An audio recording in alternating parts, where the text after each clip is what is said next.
Warning, censorship. Warning, censorship. Do you think there's just a teeny tiny chance that all those flu variants, all those different viruses that were normally measured in 2019, do you think that they're truly gone in 2020? Or do you think there's a tiny possibility that they've been rebranded? COVID, oh, he's got flu-like symptoms. Don't call it the flu. That's not sexy. Cui bono, no one's going to make money off that. Call it COVID. Wow, there's no more flu anymore. It's just all COVID. So I'm very, very excited that we've managed to cure the flu virus. Hey, there's some really good news, though, from the World Health Organization of all places. I'll get back to the Super Chats in a minute. Just want to show you this slide. World Health Organization, United Nations agency run by Dr. Tedros Adhanom, who is not a doctor. He calls himself doctor. He's not an MD. Always be skeptical of someone who calls themselves doctor who is not an MD, medical doctor. They're trying to deceive you in a way. Joe Biden's wife is an example of that. She's not a doctor. If you're calling yourself doctor and you're not a doctor, you may have an inferiority complex, or more likely, you may just be a scammer. So the World Health Organization has some amazing good news about the flu virus. So you can see World Health Organization, influenza laboratory surveillance information. So let's look at 2019 first. So you can see there, week by week throughout the year, the number of specimens positive for influenza by subtype. That means there's different kinds of flus, right? So you can see there's the flu season, and there's a certain number of cases. What does that say on the left? Can you pump up the size just a little bit so I can read?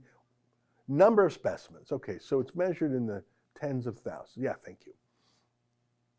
So it's 5,000 a week or whatever. So you see the basic for, like, you've got a flu season, you're over 20,000. And for half the year, it's around 5,000. You see that there? So I'm just asking you to remember approximately the numbers last year. Let's just say on average it's 5,000. That's in the year 2019. Now go up. Well, holy moly. Even in flu season, remember it was 20,000? Like the scale on the bottom. See the scale there is 20,000? Here it didn't even reach 4,000. And then scroll down again for 1 second, and then for most of the year it was 5,000, right? Most of the year, 5,000. Look at the top chart now.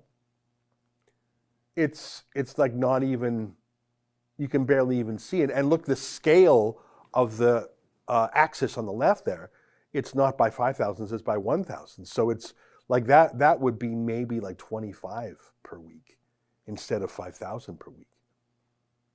Now, I got a question for you. Now, I'm not a doctor, just like Tedros and Jill Biden. I'm not a doctor, but I got a question for you. Do you think there's just a teeny tiny chance that all those flu variants, all those different viruses that were normally measured in 2019, do you think that they're truly gone in 2020? Or do you think there's a tiny possibility that they've been rebranded? COVID, oh, he's got flu-like symptoms. Don't call it the flu. That's not sexy. Cui bono, no one's going to make money off that. Call it COVID. Wow, there's no more flu anymore. It's just all COVID. So I'm very, very excited that we've managed to cure the flu virus. Oh, hi friends. What you just saw there is a clip from our Rebel News daily live stream show. It's fun, it's fast, and it's completely unscripted, so you never really know what you're going to get. Just go to rebelnews.com/livestream to sign up for special alerts